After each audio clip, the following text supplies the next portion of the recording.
Yeah.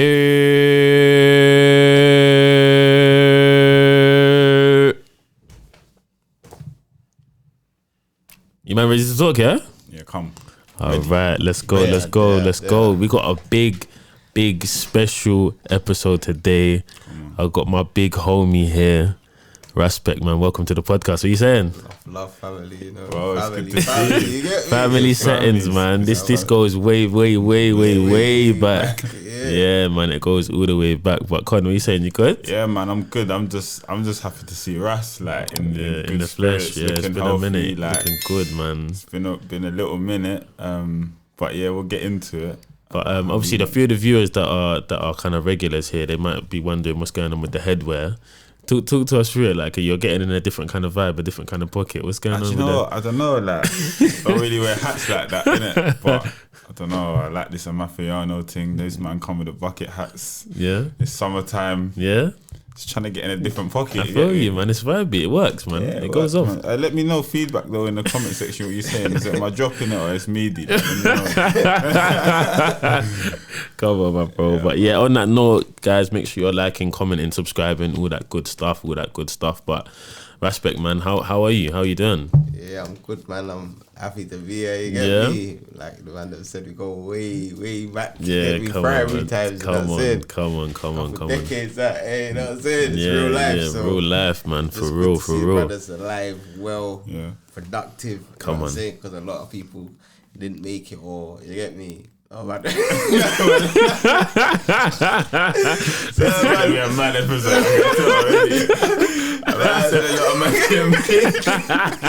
It's true stories, though. It's true stories. There's a man that might fallen off. You get me? Yeah, man. Life's real. You get me? As much as man can laugh, like life's real. You get me? So, For sure. To see the man them clean hearted. You get me? 100, bro. 100. It's just it's beautiful still. Nah, I love it, bro. So conversation's gonna be vibes. Yeah, it's gonna be vibes. You've done a lot, man. You've done a lot since those times we're talking about in primary school all the way till now. You've done a lot of inspirational things, a lot of things for the community. But I just want to know where that kind of journey began. So, like, talk to me about life for you at like 7, 8 years old. Like, kind of where were you growing up? What was your environment like at home? Like, what were you listening to musically? Like, just all of that.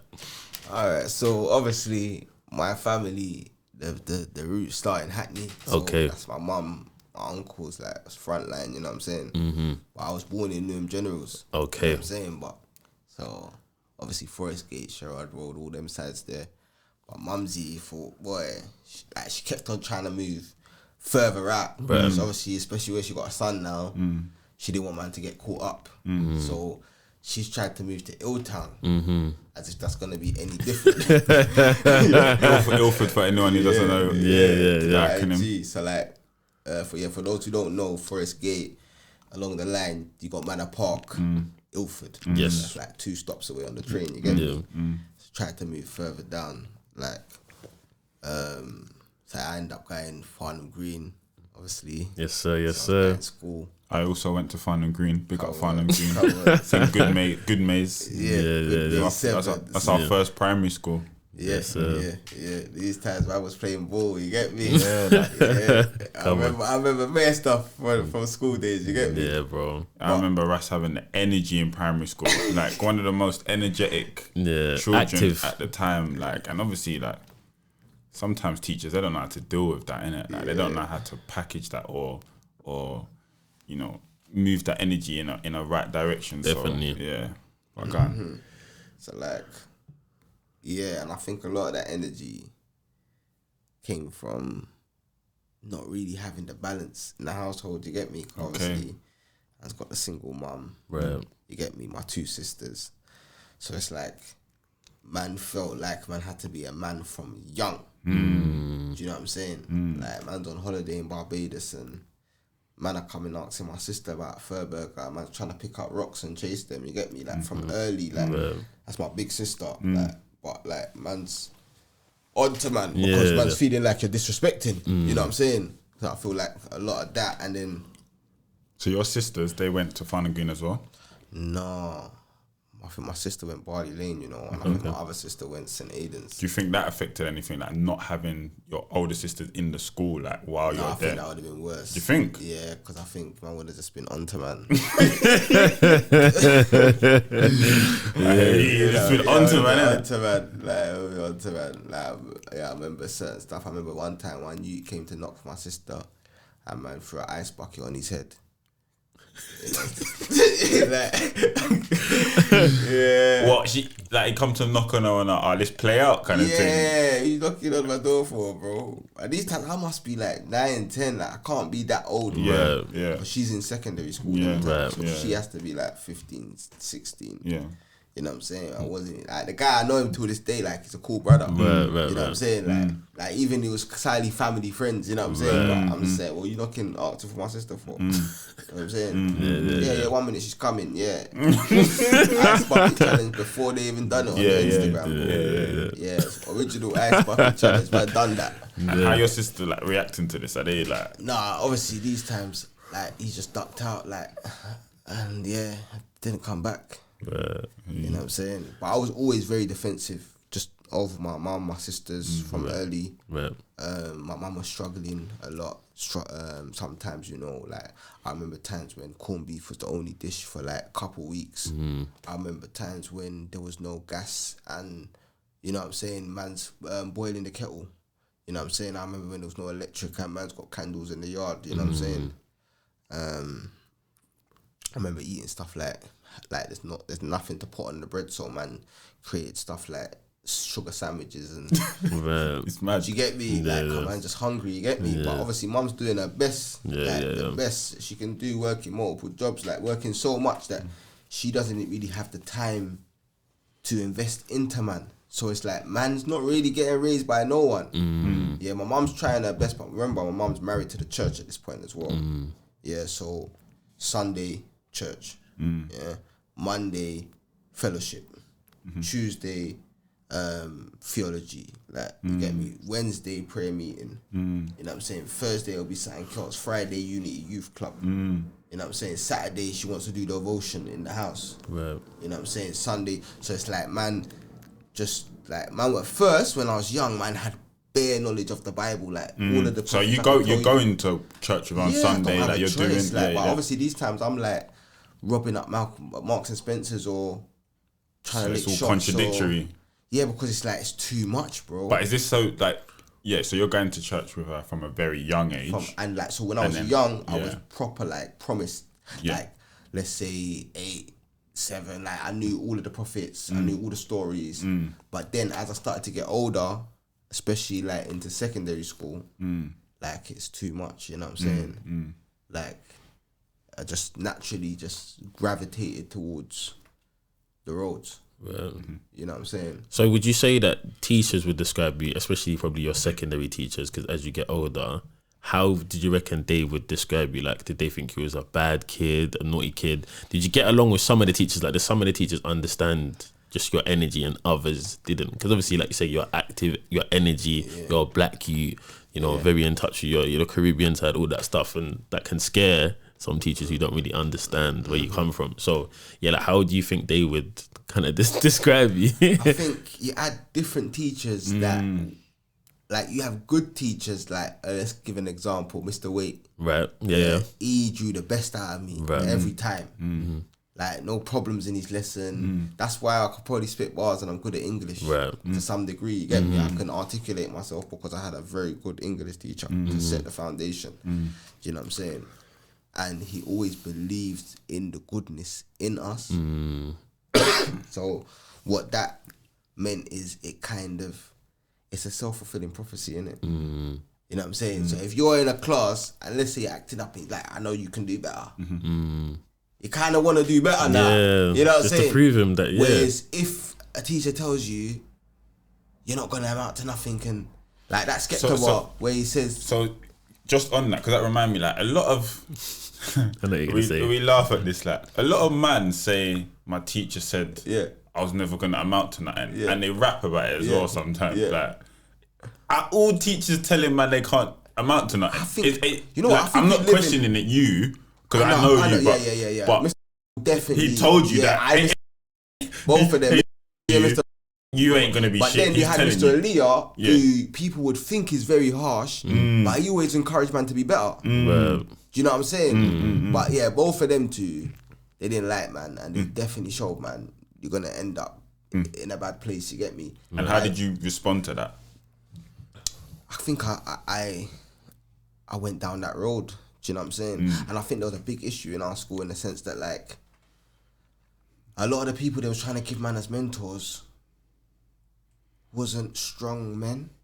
Do you get it? So if you're gonna be walking down the road and let's just say someone slaps you in your face or something and you hold your face and you start crying and then they want me to follow that guy.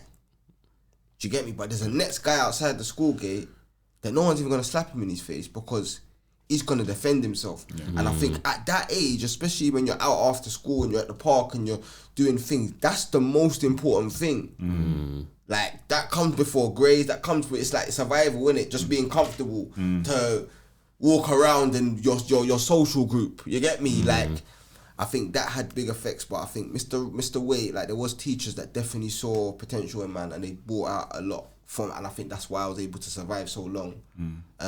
But then at the same time, from primary school, like man, and then obviously I had a bit of a temper, and that might come half from my dad, and then half from even my mum's got her own traumas that she was dealing with as a single parent mum. You get me, having her children young and learning along the way. So my temper, especially in primary school and secondary school, was diabolical. Right. Like when I lose it, I black out, like no control, and Over small things. yeah, back then, like people to this day, and I don't remember, like people say, "Oh, you done this to me," or "Do you remember when you done that to this person?" And, Okay. I don't remember doing none of that. Do you know what I'm saying? So it's like I think that also got man in a lot of trouble as well. The fact that man couldn't really control man's impulses, and I think if man had a dad around, maybe and then I think sometimes man overexert. Do you know what I'm saying? Like if you ain't got a dad to teach you how to throw your hands and how to defend yourself, do you know what I'm saying? And you ain't got a big brother that's on site, then really and truly, whatever tool I had was like my dad or my big brother, because remember, man's out on the roads and there's a lot of people that are older that will try and violate, which is why a lot of the youths are using weapons. Like it's not just like weapons just came out of the sky. These are just some bad youths. No, what's happening is people are getting into real life issues. Police are not an option because you could leave the school, get into an argument with someone, go and tell the police. The police are not doing nothing about it because it's an argument. Then those same people see you the next week, like what happened with Abdullah, and you get stabbed in your neck, which you could have died for. That happened on our school.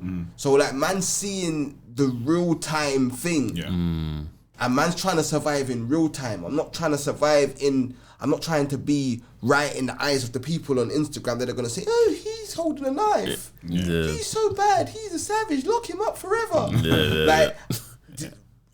Are they going to be there when man pull out the thing on man? If they're not going to be there, if there's not a forever family that's going to come out and protect me, then man's going to protect myself. And I think that leads to like how man got to where man got to.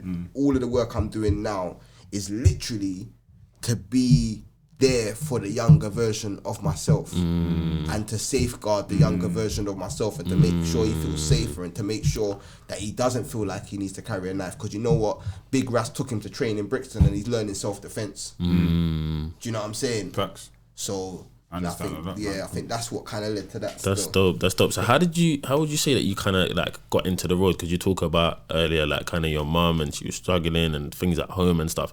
And so was it just like a survival thing? Like man needed to hustle to have money for shoes and better. Just before we go into that, I just want to ask one more question on the school thing, because I want to add a little bit more colour to that. So because even in school, you still gravitated towards positive things. So like I remember in school, one thing I remember like very vividly, me and you used to recite Akala's Shakespeare song in IT. Like that used to be like in IT, in English, whatever it was. That used to be like, shout out to Akala, that used to be like one of our favourite facts songs. So that like, and Swiss Cry. So like from even young, like you always kind of had the kind of out of the box thinking, more radical. But I think that was a lot that was a big influence I think you had on me as well. Okay. Because obviously you got different influences, innit? So I'm on the roads with the man them. Do you get me? And learning bare madness. But then I'm in school. You get me? Reciting Shakespeare. Reciting Shakespeare. And I genuinely think that little things like a Carla, even certain Mike GLC tunes, it's LimeWire times, innit? Yeah. Oh, LimeWire. Yeah. Bruv, technology, we've come a long way. But go on, sorry. Like, Swiss, like, I genuinely believe that, like, these man making art, like, save man's life. Because, like, It's they bonkers, gave man, innit? they gave man something else, innit? Bashy Black Boys. You get me? Like, these things gave man a different option. So as much as I'm over here and I'm getting caught up in this, there's certain lyrics from over here that is teaching me, yo, box clever. You know what I'm saying? And are you thinking that? Do you think that lacks a little bit? Maybe now, 100%. like, don't necessarily have a strong presence on that front. Yeah, when it comes to 100%. music, 100%. I think that has a big effect, and I think that might not even be by accident. I think, do you know what I'm saying? I think I'm gonna get into the politics of the shenanigans of the industry right now. There's a lot to go into going on right now. Definitely. Before we forget, I know you wanted to. Yeah. I just wanted to say kind of, like, I would agree as well. I remember these things, but like, how would you say that you kind of come into going onto the roads? Like, you know, was there a certain moment you can remember, like, this was or was it just start like little stuff like you're robbing from the local shop and then you start hanging around with these boys and then you start moving this, and like, how did it happen for you? As young as I can remember, I was always very territorial. Right. So like, where man was in the 7, the whole Meads Lane, 7 Kings Park, that was all man's. Yeah. You get me? And if I saw a next you round there, you're getting G-checked. If it's cool, you're part of the man them. If not, they'll be round it. Right. Like, even Pilo, that's how about Pilo, me and Remzo went to move to him on man's road. You get me?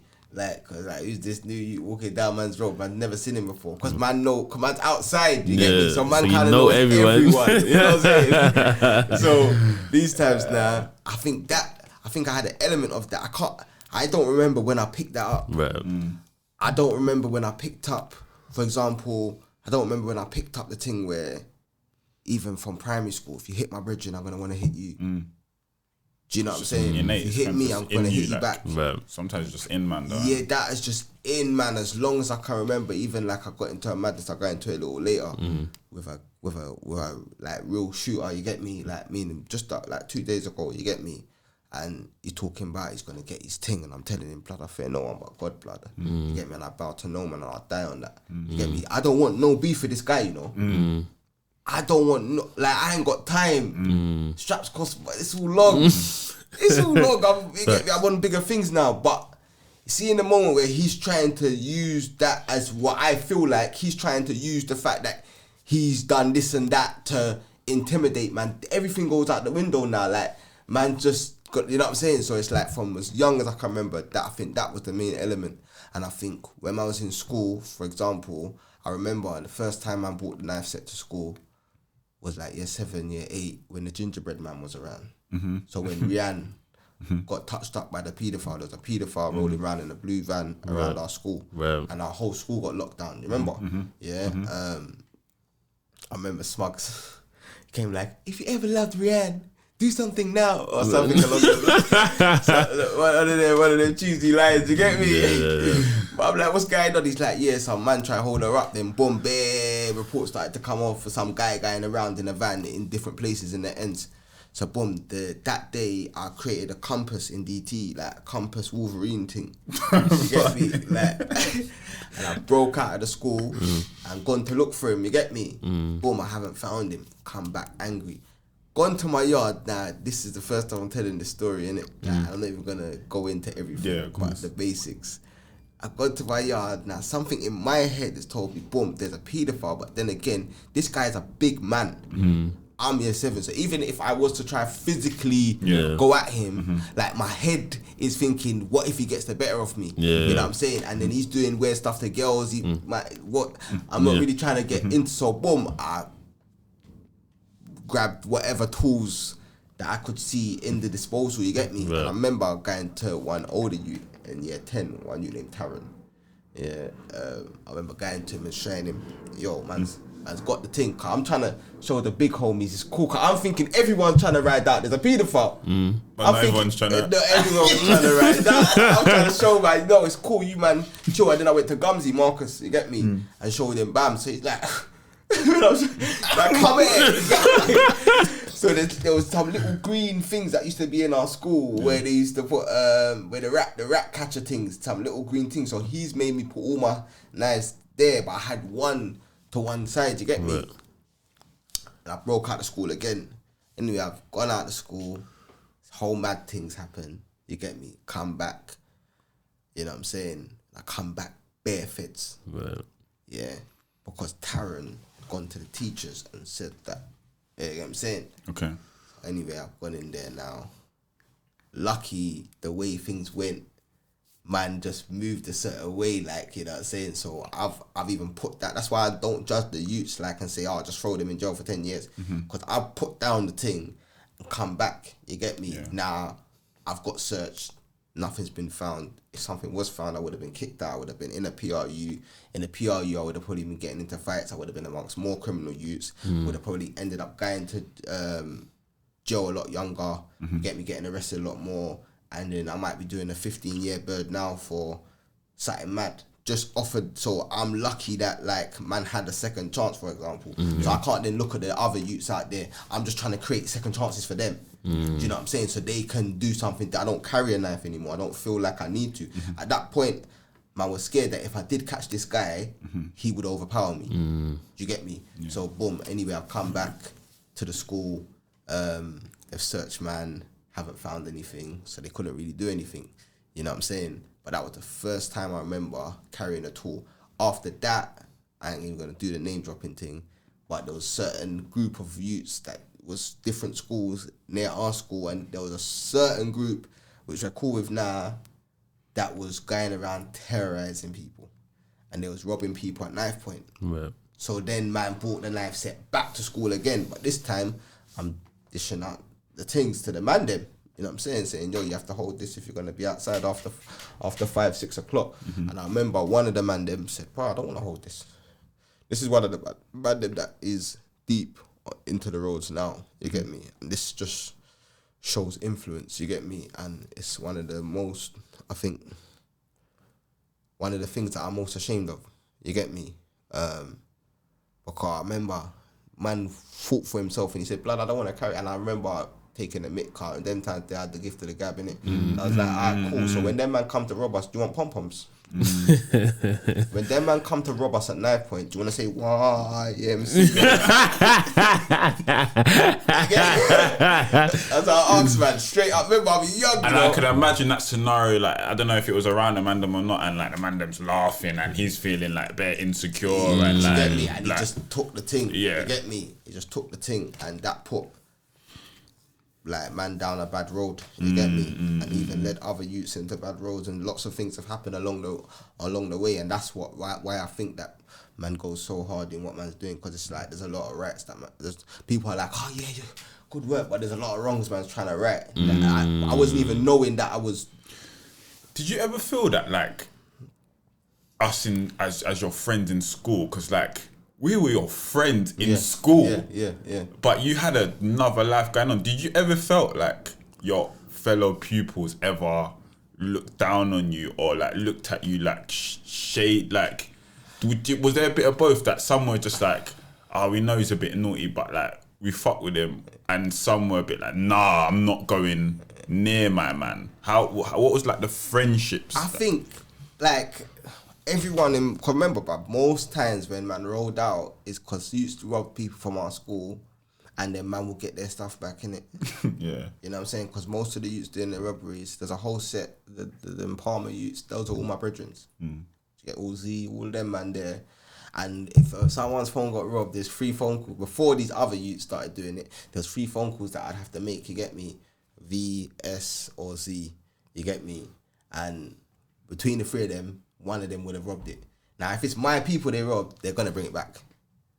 Like, you know what I'm saying? So I kind of felt like I was a bit of a protector. Like, remember I was out there with Akshay and all them man there, like them man more knew that whatever happened, like they'll tell you, cuz you get me, things happened, like people try to jump out of whips, and remember that's people jumping out of whips, they have to be over 16, 17, 18. But man sticking it on, man. Yeah, but yeah, man, yeah. When they just thought it was them, man, they was trying to stick it on. When I'm sorry. Yeah. So for my school friends, I feel like they was all kind of protected by it. Like, like if anything, I don't feel like people really look down on, man. I feel like there was a lot of like the girls would say, oh, why you smoking, why you drinking? And then by the time them girls got 18 and have to stop drinking and all of that, they're drinking now. Right. Yeah. Do you get me? So a lot of people are saying, oh, don't do this, don't do that. But then most of them ended up doing that later on. Whereas I kind of got all that out of the way. By the time I was 18, alcohol made me sick. Right. I didn't want to drink no alcohol. Do you get me? Because I had access to that 12, 13, 14, 15, 16. We was drinking before it was legal to drink for us. You get me? So yeah, I think personally with me, with the school, I feel like I think our year was the best year that schools, like maybe any schools ever had, like in a level of like it was like a big family, like, you know what I'm saying? Like, I don't think there was really too much bad energy. No. Like, there was little yard. I remember there was a yard we used to go to. I ain't gonna say the name, but I remember we used to have to leave the yard. All the black youths used to have to leave the yard early. Because obviously his dad didn't really like the man them like that. Do you know what I'm saying? There was little things like that. I remember one girl in our year, her mum came to the park and said, "What are you doing with these N-bombs?" You get me? Like, I remember all of those things, like with like parents, racist parents and all of that. But it didn't rub off as much on the kids as the parents would have hoped. Yeah. Because they're still hanging around, man. Yeah, they're still around, man. Cause you know what I'm saying. So when does the transition start happening for you to, you know, start thinking a little bit more positively, to start trying to influence people a little bit more positively? Like, I remember the video that went viral in the park where the police officers come and you're obviously telling everyone their rights and you don't have to give them your name and all that stuff. And obviously that's something that you would have to learn from reading or whatever. So at what point does that start happening? Is that like 16, 17, 18? Is that younger than that, older than obviously, I was basically, so boom, like Connor said, we was listening to a Carl and all of that. Swiss, obviously, he was listening to Stanley and Giggs and them, man, as well. Do you know what I'm saying? Like, listening to everything. But like, man, I had that positive influence. And even the reasons why I carried the tool, even though I would tell her, you don't follow, man, in that. And if I had my own son, I wouldn't want him to do that. In secondary school, I would, like, you get in so much trouble if you even thought about it, because you got someone here that is going to step for you. So if you got a paedophile, just tell me and I'll pull up. You don't have to do that. Just concentrate on your grades. I didn't have someone that could tell me, yeah, everything's going to be okay. Like, man will go and deal with it. Do you know what I'm saying? Same with, you know what I'm saying, the issues that man had on the roads. But for me, it's like a lot of the situations that man got into was down to man's positivity. So a lot, like, man talking about if them man tried to come and rob us, like, if them man try to violate, we got to defend ourselves. Do you get me? And there's not really a lot of options at that age, at that time, on how to defend yourself, especially when you're already getting terrorized by police, so you have no trust in the police. You ringing 999 don't even come up in your head. Do you know what I'm saying? So you have to protect yourself. And I think it was just, that was the big battle. It was like, okay, I want to live like this, these bars that I'm hearing here, but then when I'm on the roads, I'm going through different situations that is kind of drawing me another way. Same with, like, obviously beef, that was mainly back in man's brethrens. Like, I've been in some serious situations, and 9 times out of 10, man was just back in my brethrens. And then the hustling, that was more about trying to provide. Like, when you're 16, 15, 14, you can't get a job. Do you know what I'm saying? My mum's still struggling. I'm seeing other people get it in. I'm not a drug dealer. All that happened is I was chilling with Jolene, and I know Mo has got something that Jolene wants. And I went to Mo, and I picked it up from Mo, and I dropped it to Jolene, and I made £20. And and she's got some friends, I've done that 5 times, and now I've got £100 in my pocket. Like, I'm not like in my head, I'm not a drug dealer, bro. Mm-hmm. You know what I'm saying? Mm-hmm. I'm not a drug dealer. Like, she literally is going to get this thing from somewhere else. Right. That £20 is going to go into somebody's pocket. He is definitely going to move that to someone else. Mm-hmm. I'm just like surviving, you know what I'm saying? So like a lot of the things, even when man got on the roads, like even a lot of the robberies that we done, like we used to go up to Wanstead, like you know what I'm saying, and then do the central line back to Newbury Park, you know what I'm saying? Because quick 2 minutes, 4 minutes, you get me? Like, you, man. Yeah, you know what I'm saying? But when we're going up them ways there, we're targeting youths that we think phones on insurance, right. And after they get wrapped, they're gonna get their phone back anyway. Right. Do you know what I'm saying? Like, we're thinking, like, we might be on the road, but we're kind of thinking, like, man had a rule, like, man had a rule. Man's not trying to, even on some robbery or whatever, man's not trying to harm no one. That was a rule, man. Just trying to use this thing so you don't try to be Superman, and man has to hurt you. Yeah. Do you get me? Man just want the bread. Yeah. You get me? Certain man were wrapping them up for 3 bills, 4 bills, but bro, his watches, yeah? Like, you know what I'm saying? Certain man, they like, we was going for man that, their tax bracket wouldn't really have affected them, but it meant a lot to us, right. Because we're hungry, genuinely. Not like we're just like we're living in a house and we're, you know what I'm saying, we're thinking we're robbing. No, Brad, we're not like your politicians. You know what I'm saying? We're not like the politicians who'll be and they're still robbing the people. Yeah. They're up, cuz they're up. They're up. They don't even pay for their sandwiches at lunch. Yeah. Facts. Yeah, up, bro. Yeah, still. I swear, I heard 80 bags on eyelashes or something the other day. One of them pretty or one of them. Yeah. One of them did I do 80 bags for the eyelashes? I remember, blood. Yeah. So this is what I'm saying. Like, we was just, you get me? We ain't got nothing. How do you? Yes, to back to Dominic, but like, how do you? What's the kind of? I'm moving out of this. I'm getting out of this. I feel like I was it's a gradual. It's gradual. There's nothing that happened. Like, okay, when man's on the roads, man's thinking like man's Robin Hood, bro. Do you get me? Man's not even thinking like man's some negative guy. Right. Like, man's thinking, man, taking from the rich. Did you have to convince yourself of that to do it though? Did you have to like almost like? Yeah, cause we used to say, bump the system, we bump the system, because the system always tries to bump us. Like, we used to chant that when jumping over the barriers, you get me?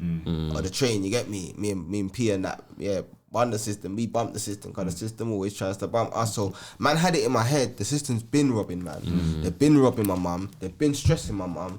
Like, historically, man's been violated, do you get me? Like it's me against the world kind of thing, you know what I'm saying? So already I'm like feeling like how do you come to that knowledge though, that like, because you mentioned just history there, like, and I know you love your history as well. I think that's a lot there.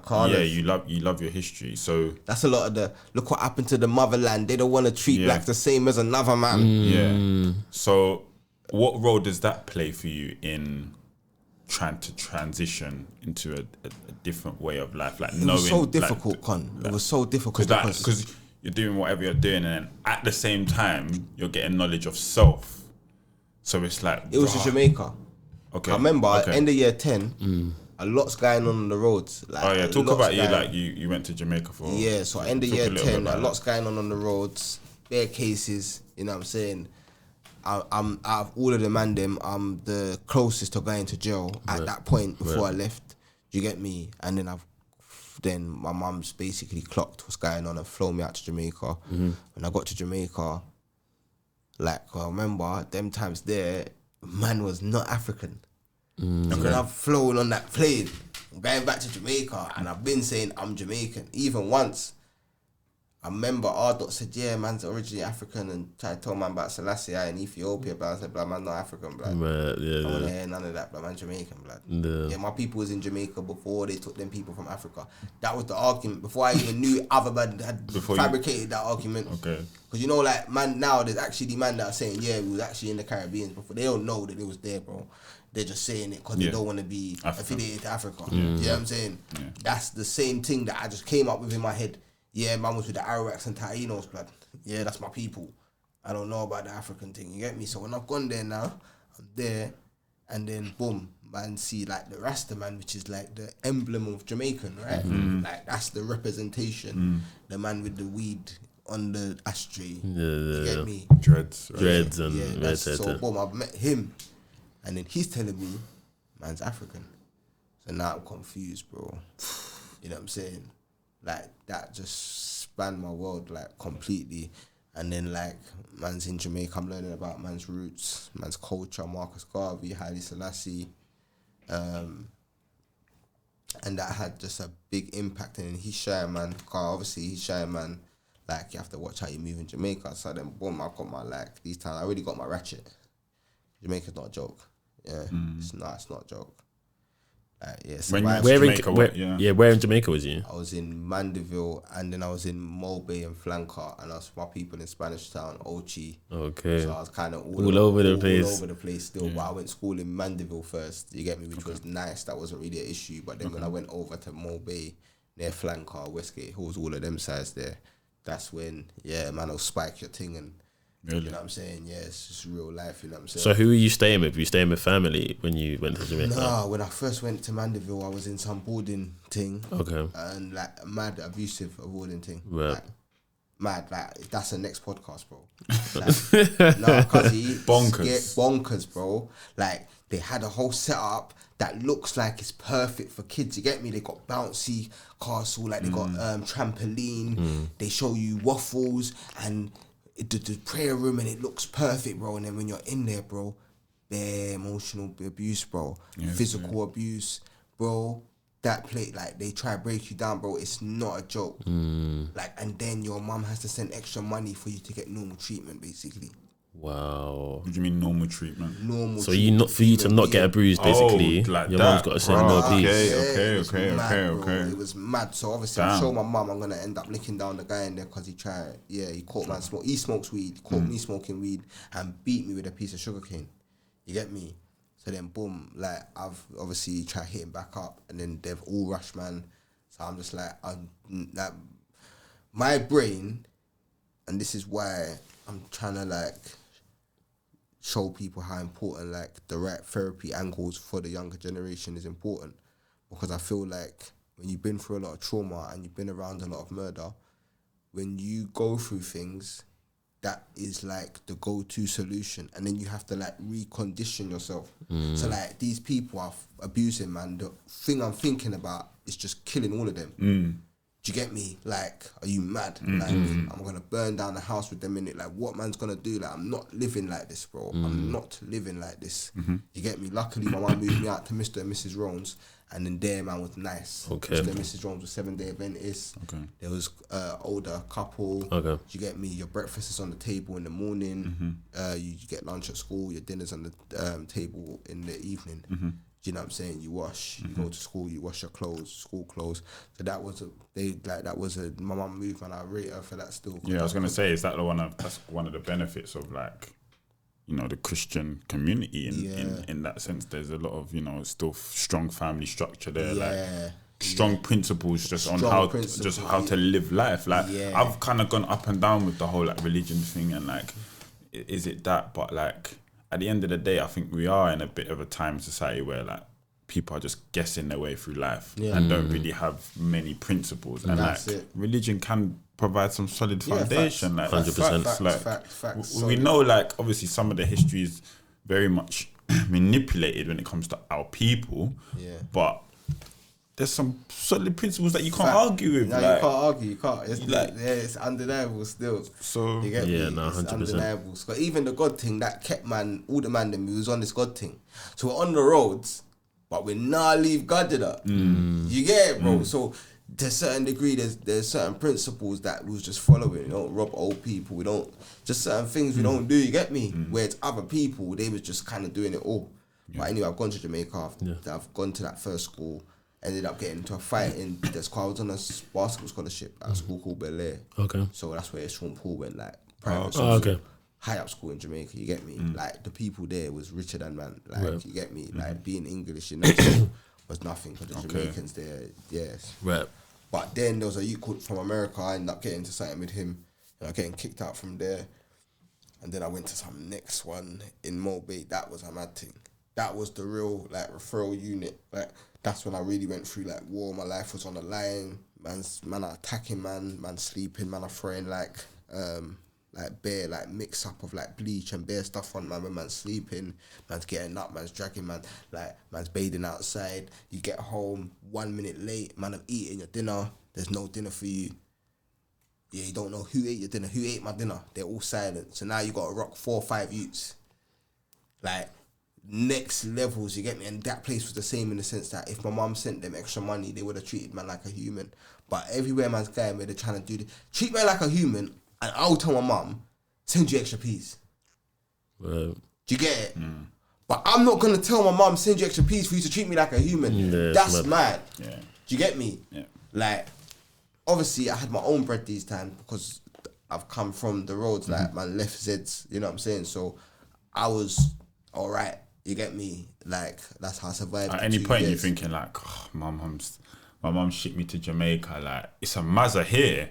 Like, was I better off staying in UK and fighting whatever cases or like, or was it like, or was you thinking, what was you thinking? Like, I think I think the way it kicked off in Jamaica, I had to come back anyway because it just got political. You know what I'm saying?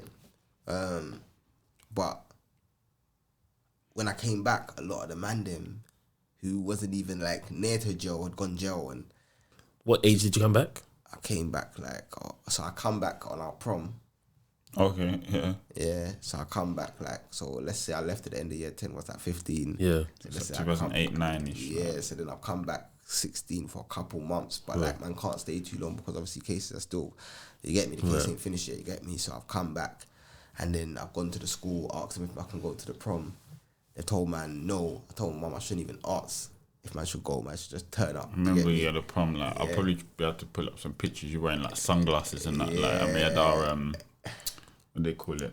The suits, but the bow tie. Oh, and is it? All that kind of stuff. Yeah. But yeah, so you just turned up to the prom. I'm still turned up, you get me?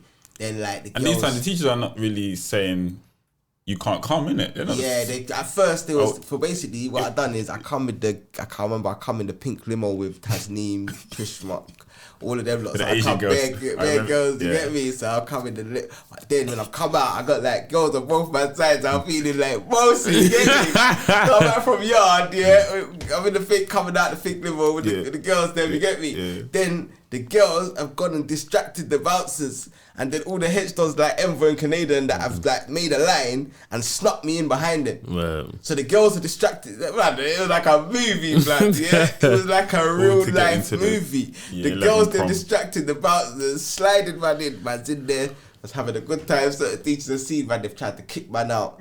And then I think there was ruckus, and then I think they said, just let him in. And then that's how I done the prom thing, you get me? And I You're saying you weren't missing that prom for I nothing? weren't missing that because you lot, I'll come up with you lot. Like you lot was family, you get me? Like I'm saying, how can they not let man go to the prom? That's mad. I was there from year 7. You know what I'm saying? So then boom, I've gone back to Jamaica, I've done that, gone to that place, and then I've come back. So when I've come back now, I'm on a different vibe.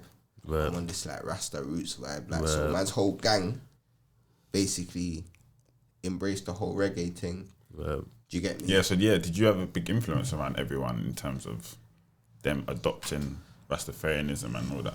The principles, I think a lot of people, when I came back, like the whole ends, like went from smoking skunk weed, which was like the unorganic thing, to like Thai weed. Like man like literally convert, because that's what man was first on when man come back. Man was just converting the whole ends to Thai, you get me? Which is like the organic alternative. So you could get like a Q for like 25 these times or 20, and it would last longer, and you'd wake up without the headaches, and you get me? It was more natural. So we were just out there like switching around the ends.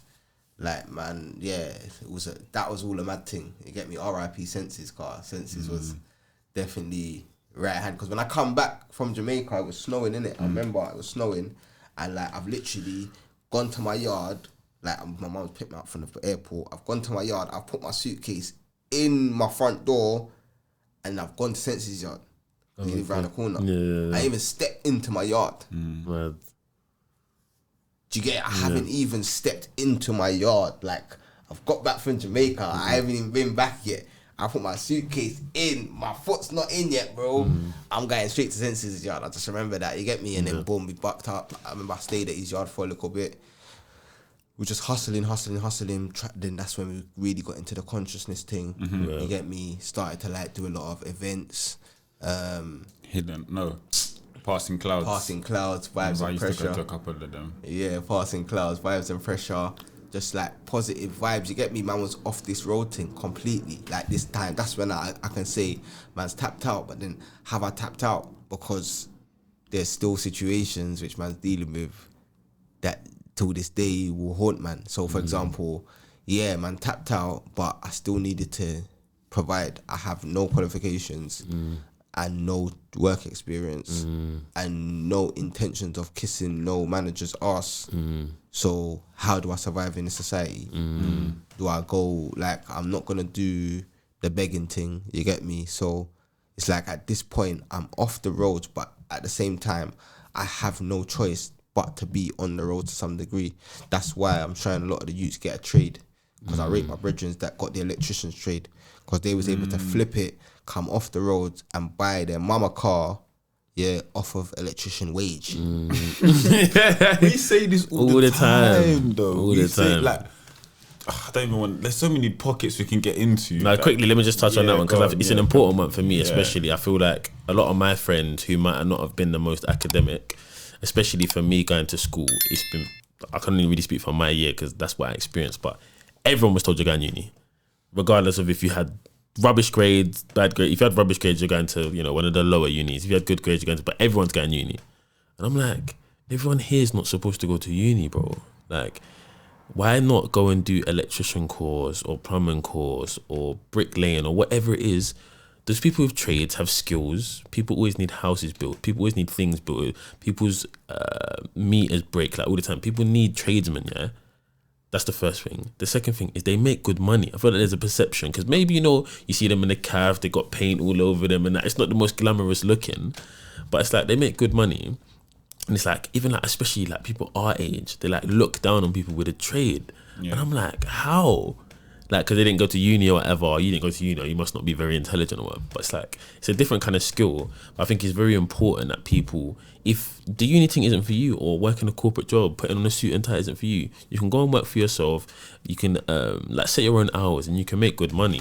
So yeah, I just think it's crazy, especially in my generation, that everyone's told, you must go to university. Like for some people, like for me and for you, worked out perfect. But for others, they should go and do a trade. Like 100%. Even if I could go back, I'd go back and I'd like do media editing and that. Yeah. Do you get me? And everything I'm doing right now would just be on such a higher level. Because man just know how to chop up the thing and how to get the angle and get the imagery. Because like man's putting out imagery. You get me? Yeah. Man's got a certain level of quality that I put out now, like just off my phone, and you know what I'm saying. But there's levels to how man, you get me, like movie. Like movie every time. And these BBC are things like you say, they don't require a degree, innit? Like, they don't, And you earn good money, so. And that's one of the reasons where, like with this podcast, where I got my little brother involved, was because he started getting involved in the editing when he was 16, but now by the time he's 18, he goes off to uni, he can put himself on a website, I'm a freelance editor, go and make himself a little change, whatever, he can work for himself. So it's important for people to have skills, man. Facts. Like, it's important for people to have skills. That's the biggest thing. That I could go back and show the younger version of myself, I would have definitely at the minimum I would have done, because I got brethren that was doing the electrician thing, and I remember we used to laugh like, bro, you're not gonna get a job in that, bro.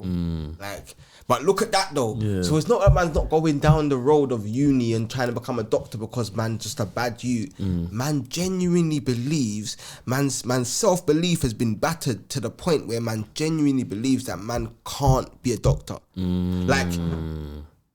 Like right now, talking to you, man, I know that if I did study for 7 years, I could actually be a doctor. But if I didn't internalize that now, you ask me, can I be a doctor? Right now, I can't be a doctor, bro. I can't be a neuro surgeon, bro. You know what I'm saying? I can't do brain surgery, bro. Like, I can't be an electrician. I can't, like, we don't think that we can. And that's so when we're looking at a lot of these youths that are going down the roads and we're kind of judging them, we're not realizing that we're judging people that have a lack of self-faith, self-confidence, self-esteem, self-worth. Do you know what I'm saying? And that's why when they go jail and they got their noodles and their shoes, and that's what man's glamorizing, because that's the highest point that man's thinking, man can achieve. When man's potential is 20 times beyond that. 100%, bro. That's not even scratching the surface of what you could have done if you 100%. actually believed in yourself and applied yourself. Or had someone who believed in you and could guide you in the right direction. That's it. Yeah, That's it. and then coming back like full circle when you're talking about teachers who are telling you you're not going to amount to anything anyway, that adds into it, right? Like if you don't believe in yourself, people are telling you don't believe in yourself, no one's giving you those affirmations, then you think all you can do is road when like you say your potential is 20x that. Yeah, that's it. Like man's out there. Remember, I'm just another youth on the road seeing things happen. So this one's getting robbed, that one's. Do you know what I'm saying? Things are happening. I'm like, yo, how am I gonna survive? How am I gonna navigate through this? Like, remember, I was short, bro. Like I was short, so I didn't even have the height to kind of, So that's why man's out here. Yeah, I had my toolie, whatever it is, whoever. You know what I'm saying? Bam, bam, bam. You end up realizing that the reason why people say stay dangerous is because once certain things happen, like certain beef things kicked off and man had back certain things, like man's name was just so strong that I didn't have to do anything. Like even in school, like man didn't really have to do too much, bro. Like because like just little things happened where people knew allow it. So it's like that in itself will make a youth go more down that road. So like this is what I've just been analysing, like the psychology of how I got to there and what I could do for my younger self and the other young people out there to be able to steer them off going down that road. So like when you're talking about hustling self-worth, that's like self-confidence, that's one side. And then the other side when we're talking about like weapons is like knowing self-defense. Like important, bro. Martial arts, the discipline and the confidence that these things bring. If it's instilled in someone from year 7, year 8, year 9, they're much less likely to carry a weapon and feel like they need to carry a weapon. You know what I'm saying? Whereas if someone hasn't been trained in any art of defending themselves at all, and they're around situations where they're exposed to seeing violence, that causes a level of PTSD. Like whether you was there when Abdullah got stabbed or whether you heard about it, that caused the PTSD in you to let you know that while you was on the school premises, you could either be rushed or stabbed. So you now want to make sure that you're just navigating in a way to get home to your mum. Now people are going to say, oh, why are you carrying a knife? Think about your mum. That's what man's thinking about. Because what these people don't factor in is the amount of times man was out here and people jumped out on man. Yeah. And I would have been the newspaper, this guy got stabbed 15 times. But because I had something to defend myself and was ready to defend myself, next man backed up because we're at a stalemate, sirens, feds, they're not trying to be out here with weapons too long, jump back in the car, they've gone. Now if I didn't have nothing, they would have just done me over, jumped in the car and gone. So like this is the big thing of why people are out here carrying, because there's one of it's better to be judged by 12 than carried by 6, and then there's the other of it's better to have it and not need it and need it and not have it. It's better to be a warrior in a garden than a gardener in a war. Do you know what I'm saying? This is the situations that a lot of our youth are dealing with. So when I've come off the roads and I'm doing the conscious thing, you get me, I'm vibes and pressure, rare. Man get my phone Z, you get me? And then boom, next man picks up, we got him. We got your bro. What do I do? Imagine you phone Dom's phone, a man pick up and say they got Dom, now con. Yeah. You get me? It's tricky. And they in Leighton. Yeah. And they've definitely got burners there. Like it's definitely people that are known to have burners. It's not a shank thing. What are you gonna do, bro? And these are the situations that man really was in. Like man's with sense, man's phone Z. That's exactly what happened. Man's in the bando with the polo shoes. I'm just trying to, you get me? These times they got golf clubs, couple flickies and that. Bro, man took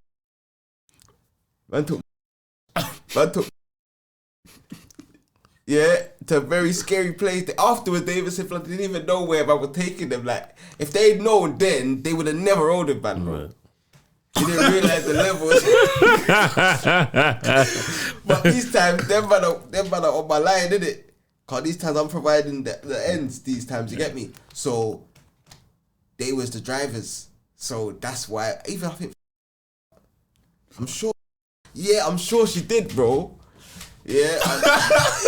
It's techie. Yeah, it was techie. This is what I'm trying to show you. It's real life. Man's off the roads. Man's not got no burners. Man sold. You get me? Man put down stuff. You get me? Man doing this conscious thing. I'm with you at Vibes and Pressure. 1 week. The next week, I rolled into a block with a golf club and a Bora because my brethren is there and man's just trying to. Man can't ring 999 and wait for the feds to turn up. So we've gone there now. We got there, managed to get my brethren, and then my brethren's like, oh, I want to get cause they took his phone, you get me? So he's like, really and truly, at that point, there he was. See, once we got the brethren, It's just that's it. You get me? We got Dom, let's keep it basic. Yeah. But Dom saying, I want my phone back. I need my phone. So the ego in man said, alright, cool, let's see if we can get the phone back, you get me? Really and truly, that was the dumbest thing man ever done, and man could have lost man's life over it. Like, the people that, I'm not even saying who it was at this point, you get me? But, because we're cool now anyway, you get me? But the people it was, like, I'm glad that they didn't go full mad mode, because that just created the space for us to, you get me? The thing to fizzle out. So they've come around the corner now, they've been like, they've even seen me, they know me, I shot on the, you get me, I do business with man, I ain't got issues with man, it's just my brethren had an issue with you man, you get me? And they're like, yo, you're good. But you see, everyone not, they're trying to have everything. So they want me to step aside and watch all my brethren that I brought down there. I said, blood, no one touching, flipped out the golfy. You know what I'm saying? Boom, man's there now. Going back and forth, they're throwing rocks, they're throwing things. I'm just looking for the burner or the shank, you get me? Boom, bam, boom, feds come behind us, them man start running, you get me? But one of the main elders that was there that day, I see him the other day, just a different one. You get me? Like, so it's like, if that thing had escalated, man would be in constant passa with constant different individuals that we live basically together, you get me? Yeah. Do you know what I'm saying? But luckily, the thing fizzled out and so on and so on. But these are situations that the youths are going through, and what's happening in these same situations is sometimes people are dying. And then now what would happen if one of our brethren got killed or one of their brethren got killed? Now it's not a thing where it could have fizzled out like it's the way it's fizzled out. you got to get the equalizer. And it's back and forth, bro. Do you know what I'm saying? But it's become mad now, because man, even the language man are using to refer to it, like man's 2-0 down, like, man's trying to get the equalizer, like you got a 2-1, like it's scoring points and like all man are this stuff. scoring goals. It's like, But it's all clout now. Back that's then the time, thing. there was no clout. Yeah, that's the thing. Man's licking man down silent. Man not even trying to claim it, bro. Like you've just violated, so man just jumped out of the whip and then bam, man's not like on the internet. Yo, Snapchat, police, excuse me, Officer Burrell. Today we done da. Yeah. Huh? Yeah, it's a not different that. world now, What are you isn't it? talking about, bro? Do you want to be locked up with men for the rest of your life? Like, you're gonna get in real life passes. Like, every single one of us is gonna have situations where we have to really defend our family, or something's gonna happen that's gonna test us. Like, we don't want to add all of these situations, like, that are unnecessary. You get me? Because what happens is, it's like gambling, bro. It's the probability. Do you get me? So if I'm out here chasing beef, yeah, when beef comes to man, the probability of me dying or going in jail, it just goes up every time. Do you know what I'm saying? So all this clout thing that these youths are on, this whole new 6ix9ine generation of internet badman gangster, like, I didn't like it before he snitched. Do you get me? I didn't like it, bro. If you got beef with man, you got, even the UK, I don't rate when no one does this online stuff. There's certain artists I rate, and bruv, you never see them in no online drama, no back and forth. You won't see them on Shade Borough. They're not on the chattings, bro. They live their life and they're trying to elevate themselves. But if anyone was to ever mess with them or their family, they would come up against a wrath that they would definitely regret. But outside of that, bro, they're not online trying to promote themselves as nothing. They're not trying to prove themselves. As a youth man, when they first started, Do you get me? Just naturally expressing ourselves. Yeah. You get me? We was all just naturally, like, even you, bro, if you didn't have certain guidance, bro, and you didn't go down certain roads, I reckon you would have definitely been outside. And you would have been a problem, bro. You know what I'm saying? I reckon, like, if, you know what I'm saying? Like, because it's kind of like the energy, say you're good at academically and you like get your head down and you study hard, it's that same energy that you'll probably like take outside with you, innit? Like, 'cause you just want to compete and be the best, innit? That's it. Yeah. So the same way man fight or you get me, representing whatever it is man's doing, that's what you would have definitely brought onto the road. It would have been an issue, bro. And because man's got integrity, we're the guys that do the birds and we're the guys that get hurt. Do you get me? Like, the guys that like these rats and that, brother, they're cool. Do you know what I'm saying? They're just gonna talk to the DA when things happen, or they're gonna just run away when it all kicks off. But if you're actually saying, yo, that's my bro, like, someone comes now, I don't care who it is, it could be Scarface, man's gonna stand up for my people. Do you know what I'm saying? When you're actually saying that with your chest and you're dealing with loads of different situations, it's political still. Just to switch lanes quickly, so we went back to when you came back from Jamaica and all that kind of stuff, but around that time as well, like, music has been a big part of your life as well. Like, how did you get into like music, and is it like, did you grow up listening to like music in the yard, and like how did you formulate the ability to articulate yourself on a beat and like all these kind of things, and like what's your favorite type of music, like? So for me, I think like from Farnham times, poetry was always something I was sick at. You get me? Like, I was always kind of sick at rhyming, innit? But man wasn't allowed to listen to music in man's house because my mum was on this strict Christian thing at these points. So if it wasn't Kirk Franklin and it wasn't Stitch, trying to hear, they like, weren't playing. So I remember one time in primary school when everyone was talking about some popular song. And I was like, yeah, I know that song. But you didn't I know was it. trying to fit in. But you didn't know it. I was trying to fit in. And it was like, yeah, sing it. Yeah. He froze up. Yeah, safe. Yeah. Car, man was removed. So then even when I first started spitting in year 7, like, I think I couldn't spit on beat. Do you remember? For like the first year. Yeah, well, the first. One thing I had was I had flows. Flows. I was a flowy. Yeah. I think it was flows. Sub-Zero. I got this guy with a jacket, when he got bars like a faggot, now I can't have it. See, I even remember the I bars. thought I told you to keep your mouth stush. But I see you up the wall like whoosh. Physical, nah, let's not fight. Lyrical, so I can hot up the mic. Yeah, I remember those bars. Old school, you get me? Come on. That's it, seven. That's the bars, you know. That's mad. Yeah, I remember, blood. Man, I had the flows, and man, I had the. You could, but I can't lie. You had your options in life. The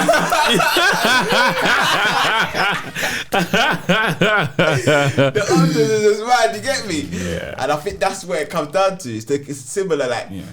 You could have done music, but because you're doing everything, if you didn't have all these other stuff going on, you might have gone a bit more. You might have gone studio. You might have, because you definitely had talent. You get me? Like, anytime you spat amongst the man them, like, it was a wheel up, it was a vibe. So that same whatever happened in the school on YouTube, that would have definitely reflected. Yeah, Do you know what I'm we didn't saying? really have YouTube and all them things. It was just starting. Yeah, you just get me? starting. So there's a video I watched the other day of you and Tootsie going back to back on Matt Warman's team. Yeah. You get me? Yeah. So you, like, even then, like, man had access to upload. Like, if you didn't have so much other things going on, you might have explored and the video might have gone viral and like, you never know. You get me? But it's just like. But for you, like, it was. Yeah, like. It was something that man was doing. But like, it was more man's passion, innit? So at first, year 7 or year 8, I remember I couldn't spit on beat at all. You get me? It was horrible. You get me? And then, like, man learned how to spit on the beat. But like, man always had bars though. Well, Yeah. You get me? Yeah, So like, I remember I had a bar like, this time I got into bare beef for the youth clubs and that. Like, I'm a warlord, son. When I draw for your shorter run, how'd you feel? Because you just got banned by a little one. I will kidnap your daughter, kidnap your mum. Can't kidnap your mum because she raised a ton. Just still want to make fun. Like, that's mad. Like, when you're writing these bars at that age, are you thinking dark, or is it like it's more bossy? Because some of the stuff we were talking was some cruddy things, but because the music's kind of bossy, it's not dark, innit? Yeah, I think it was I think it's how man end up going down that road. Because I think there's a natural element towards, not, I don't want to say badness. Yeah. Like there's a natural element You just towards that vibe. Yeah. You get me? Yeah. Like I think it's easier to make that vibe, like that vibe of music. Like I could make 6 songs about like certain things that I don't make the songs about. Do you get me? But as you get older, you come into more consciousness, you get more knowledge, you write different lyrics. Like you just naturally, innit? The And I think Rastafarianism, all these things. all of these things kind of made man start writing. I was always from the roads, but it used to be like a message for the man them to be able to kind of get some hope and see a way out. So at first I wasn't allowed to listen to music. That's why I couldn't spit on the beat, because I wasn't really exposed to music like that. Then man, learned how to spit on the beat. Man, like I joined one thing called UK Unsigned. I won the contest under 12s. So like that was a big thing for me. And then like I used to go to Soundskill. Like the only thing that kept man from like Joe and the roads, there's a thing called Soundskill. Me and Flave used to go there. Used to be in Wanstead or Downshore, so it's like a music project. Right. They used to take man to Gladesbury. Oh, Do you sick. get me? And little stuff like that. So that's what man was really doing. A lot of them sort of works. You get me? And around that time, and basketball. Those were the only 2 things. If it wasn't that, I'm shotting, or I'm running up on someone, or I'm chasing beef, or you get me. It wasn't even a gal thing them times there.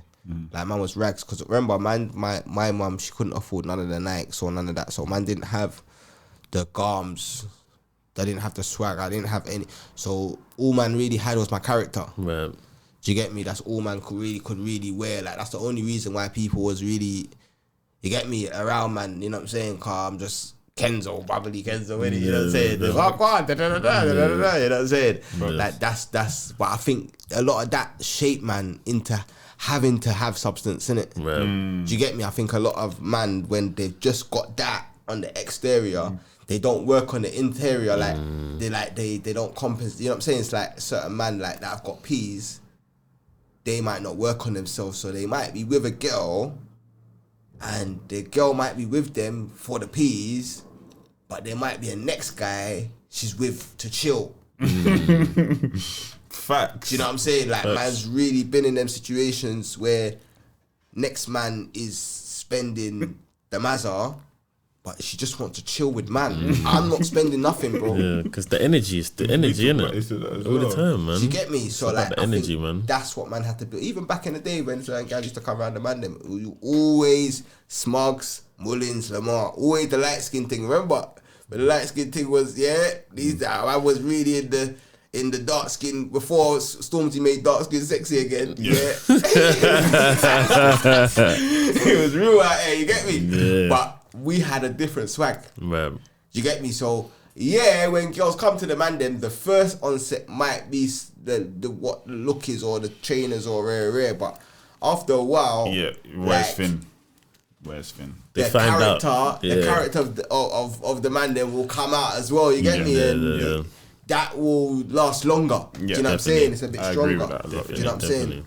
So just to quickly switch lanes before we kind of wrap up. Obviously, I want to talk about a lot of the stuff you're doing now, because I feel like we've talked a lot about your past and your upbringing and stuff. But I think you set the stage well to kind of explain what it is you do now. Yeah. So obviously, you're like instrumental in something that's called Forever Family.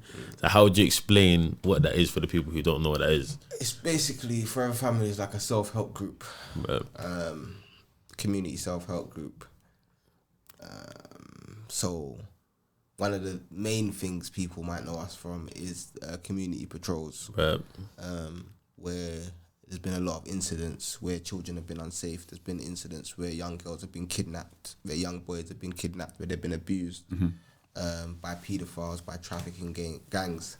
Some of this stuff is online, some of this stuff is offline. And we're definitely one of the forerunner organisations that has put a physical presence on the streets for people who may want to harm children to know that we're not all going to stay in our yards. Yeah. Do you get me? Some of us are going to come out and look for you. Some of us are going to come out and raise awareness. Like, there's going to be people out here to protect the children. but we don't just deal with the like a child abductions and that. We deal with youth violence. We do food programs. We've got connected to pantries where you can get like £5, you can get like 20 items. Right. Do you know what I'm saying? So 10 like veg and fruit items, and then 10 you might get baked beans, you might get, you know what I'm saying? Right. And just stuff that, just initiatives, and that's through Brixton Street Gym. Do you know what I'm saying? So just very connected to different initiatives that can benefit the community. The vision for Forever Family right now on the ground is to establish the training for people to be able to do community patrols, because a lot of people are saying, yeah, you're community patrolling. No, it's just, where's the training? Do you know what I'm saying? Yeah. Like we like to ask for things without thinking about what it actually takes to create these things that we're talking about. So yeah, we can have like people in the community patrolling, but if we haven't given them the right training to be able to deal with certain situations, understand conflict resolution, understand situational awareness, do you know what I'm saying?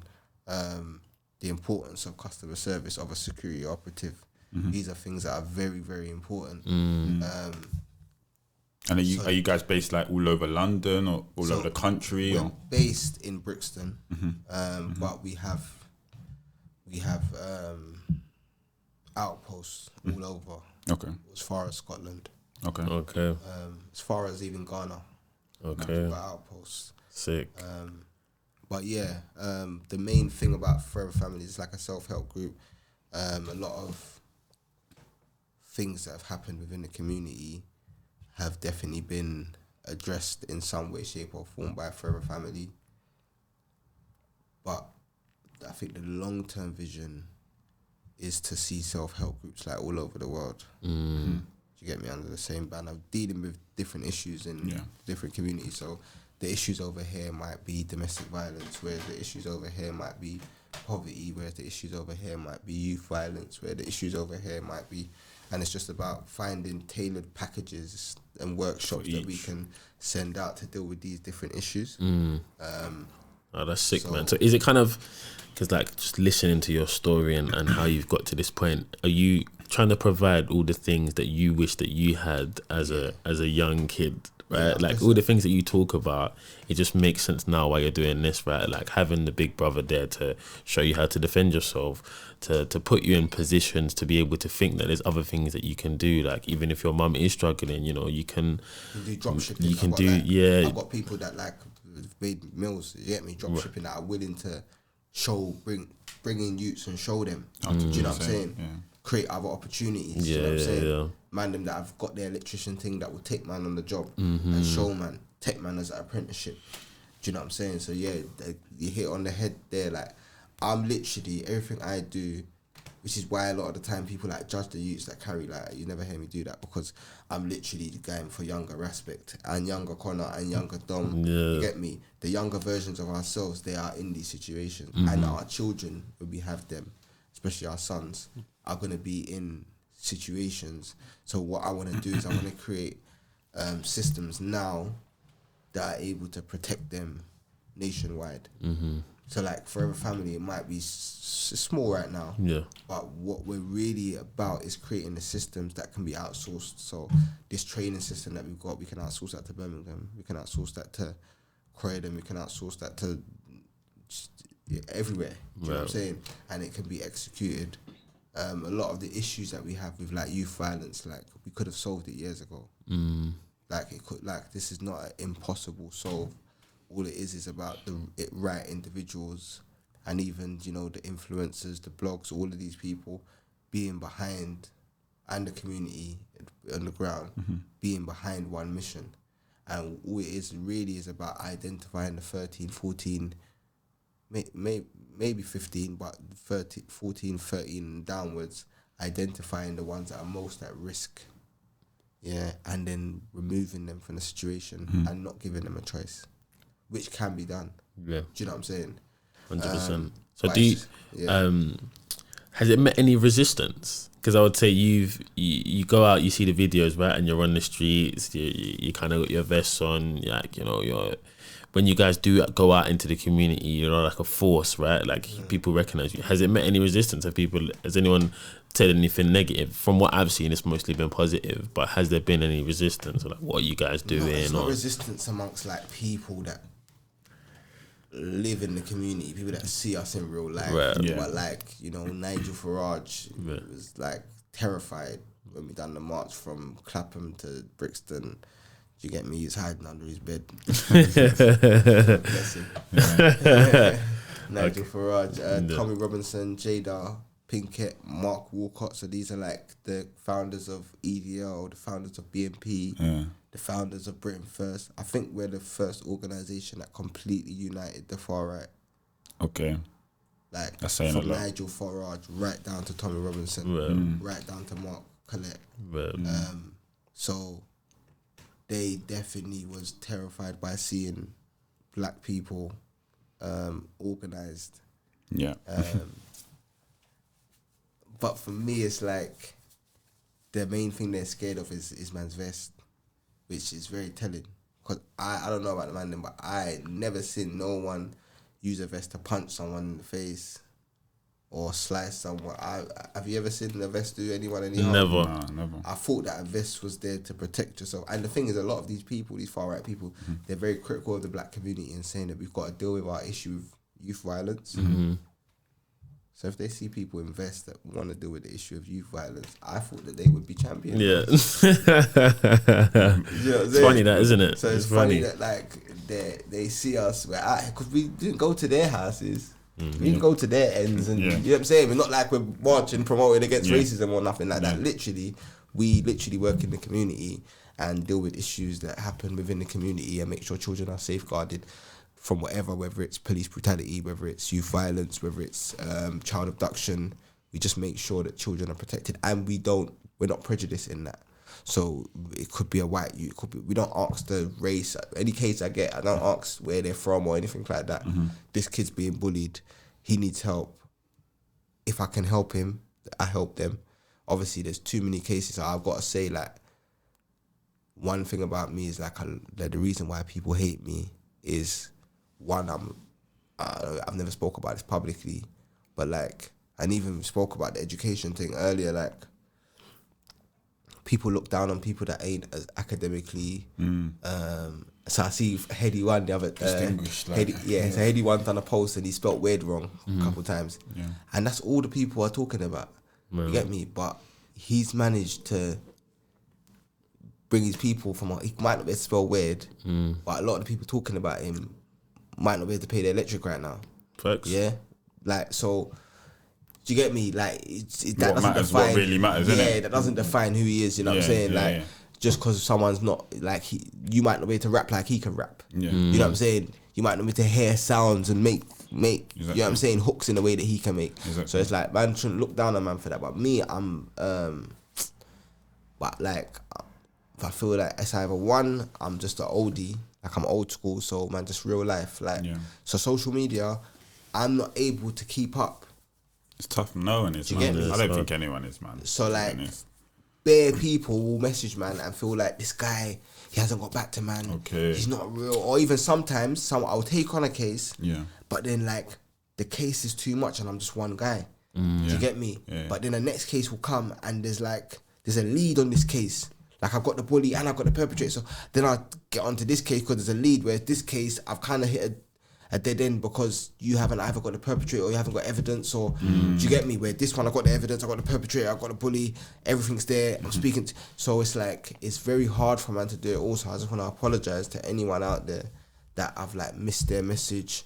Like, a lot of the time, like, I'll answer a message, like I'll go to answer it and my phone will ring, or I'll go to answer it. There's a lot going on. There's a lot of inbound. And I take a long time to type. So most of my people know, like, they'll send me a message, I'll air it, but I'm not airing it. I'm said to myself, I'm going to phone them later. Yeah. And then I never get around to phoning them later. And then later, you have the shame of not phoning them.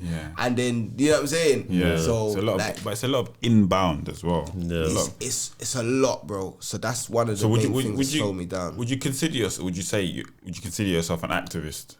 Yeah. What would you say the difference is between an activist and someone who maybe I don't know, thinks they might be or has strong, political views or ideas like about certain issues. Are they active?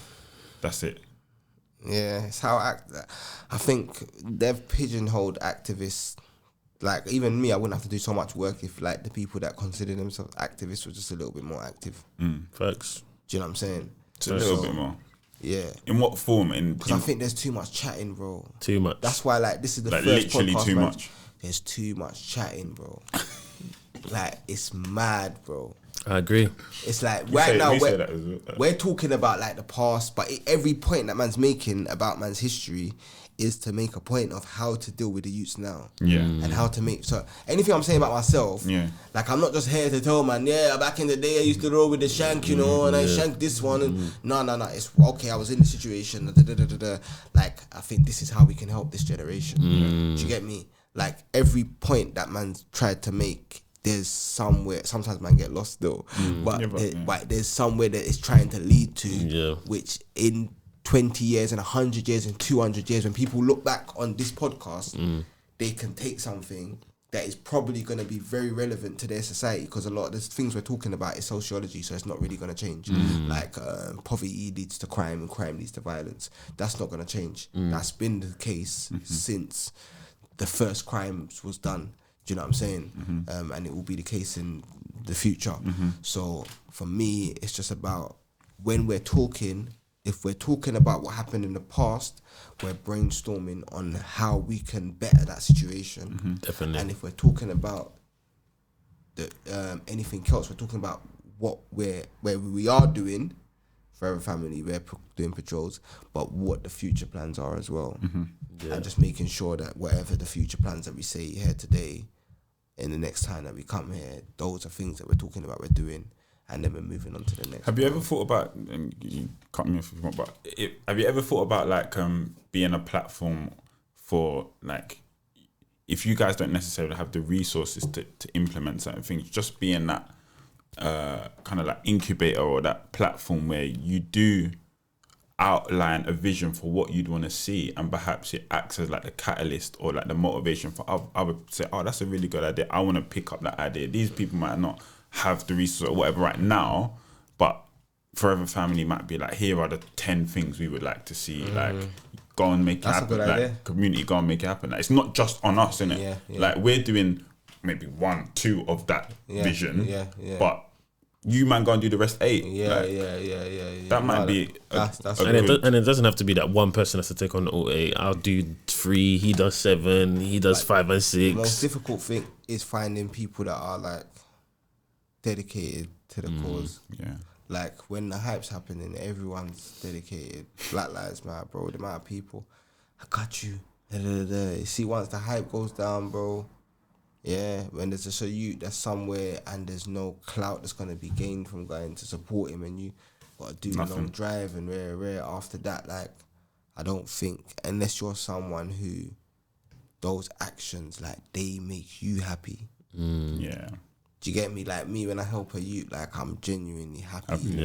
But I think that's a feeling that like a lot of people express. But I don't think they don't it's a feel it though.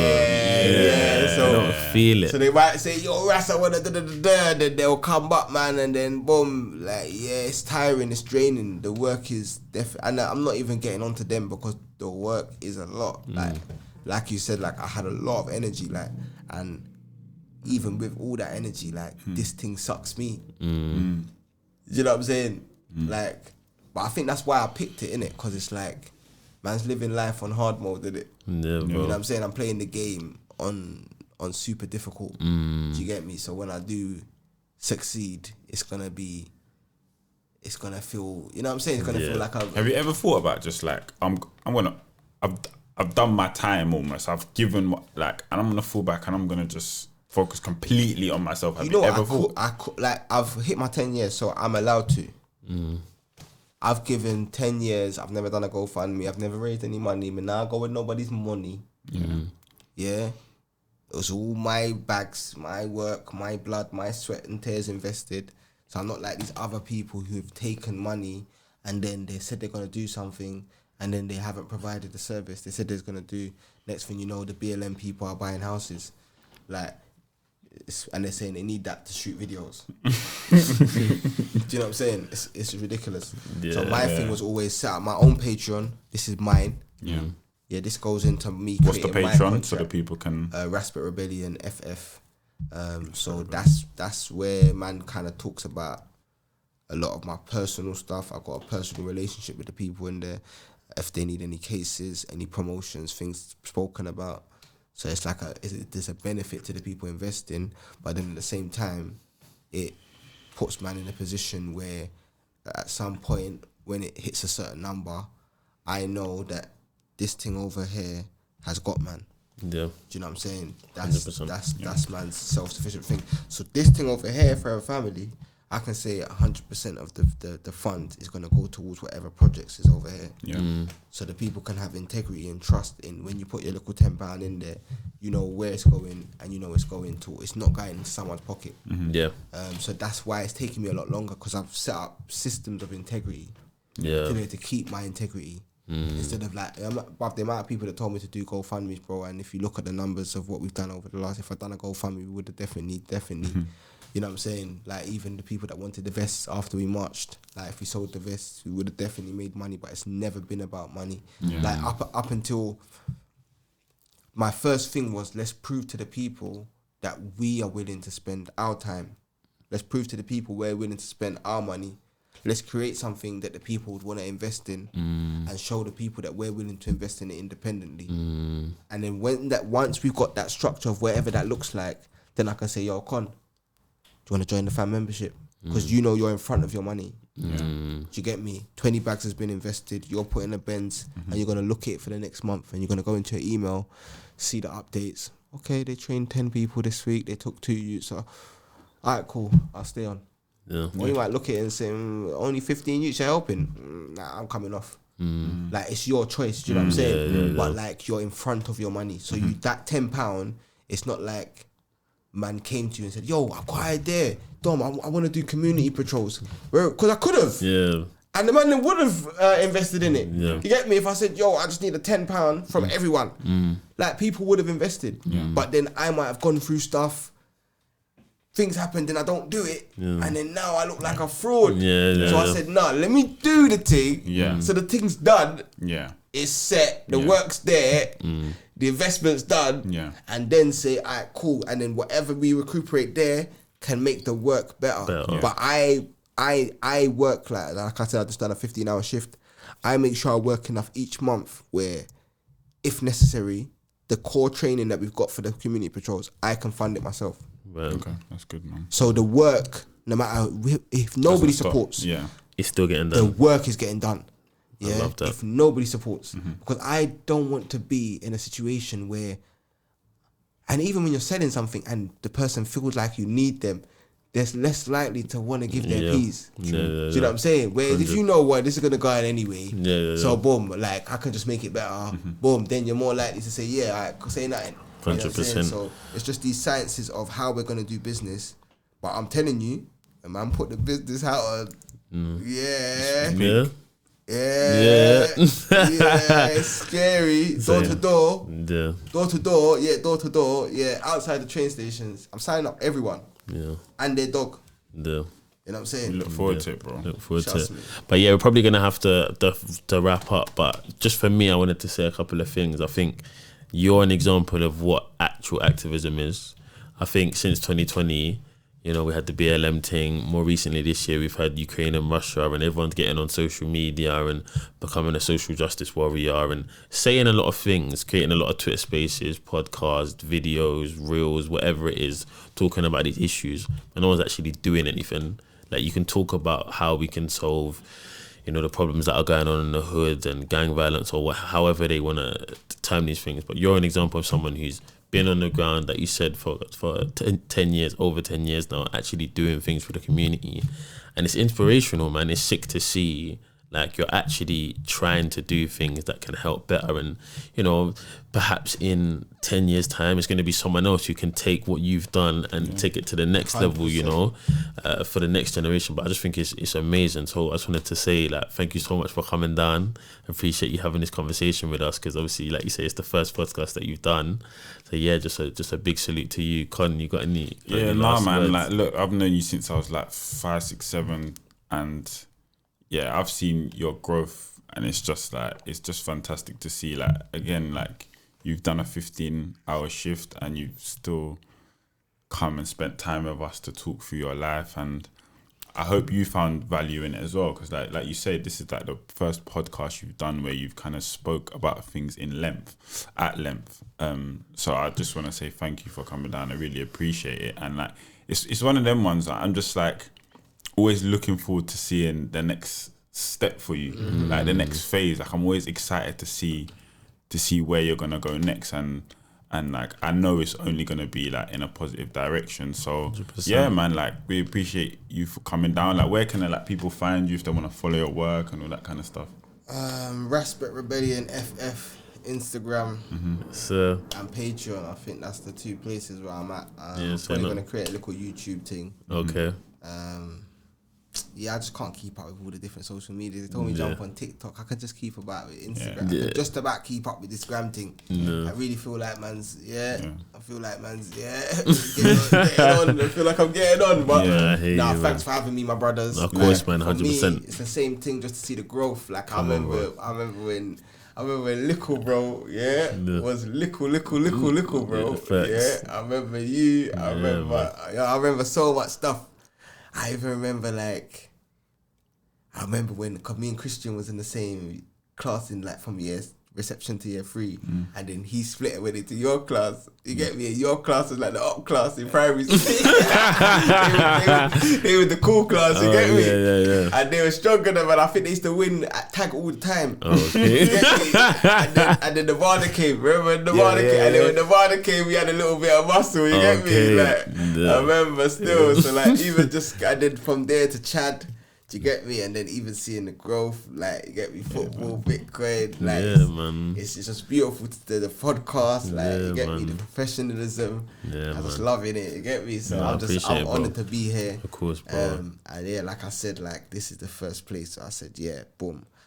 Yeah, man, when I sit down and chat to my brothers, Reason. you know what Come I'm saying? on, man, Because this 100%. reason, even the camera all off, like, we would have still been Yeah, to have this yeah. conversation. Man might be able to go on a bit more. Yeah. You get me? Because certain things ain't Yeah. reached the what's it called? Expiration. Yeah. In 10 years, we'll come back on the podcast and I'll spill all the beans. You get me? Yeah. 100%. But, No, we yeah. definitely got to get you back, man, because we could keep this going for another 3 hours if we wanted Once I've got the formula, like the actual like fan membership thing, like a formula for the Patreon. That's why one of the reasons why I didn't want to do no podcast. Once I got the actual formula, I'm gonna hit them up, and it's gonna be a lot more. This is a shout out for people to help as well, man. Yeah. Like, you know, if you're out there and you're someone you can help with that kind of thing and strategizing and business, like, reach out, help, man. That's the work. That is the work, innit? Yeah, it takes a village, and if we all just do a little piece, it makes, you get me, more hands makes it lighter work, innit? 100%. That's basically the ethos of what we're putting together.